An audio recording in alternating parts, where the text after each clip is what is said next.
បើសិនអ្នកកំពុងឲ្យហើយវាកើតជាស័ក្តិសិទ្ធិអល់ហាំឌុលីឡា إن تبدوا الصدقات فنعما هي ក្នុងកូរ៉ានថាការបរិច្ចាគទានដោយបើកចំហរបស់អ្នកវាមិនអីទេអល់ឡោះទ្រង់ទទួលយកប៉ុន្តែបើអ្នកលាក់បាំងវាល្អជាងអញ្ចឹងបើអ្នកឲ្យដោយការលាក់បាំងសុំកុំឲ្យសៃតានមកជ្រៀតជ្រែកដែលធ្វើឲ្យអ្នកគិតថាអ្នកឲ្យដោយសារតែចង់ឲ្យមនុស្សមើលឃើញថាអ្នកជាមនុស្សខ្ពង់ខ្ពស់ថ្លៃថ្នូរតើតែអញ្ចឹងមិនឲ្យបានមែនមិនបានគិតអញ្ចឹង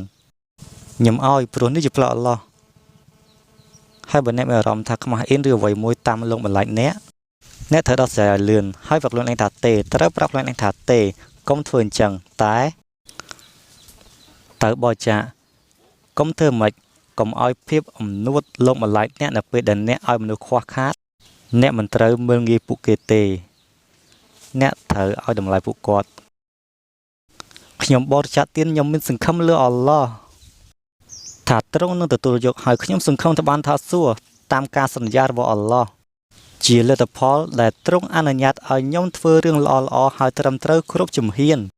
ខ្ញុំសាឡាតបួសសកាត់សតកោនៅឆ្ងាយពីអារាមទៅធ្វើអាជីសូមឲ្យមានភាពងាយស្រួលដល់អ្នកដែល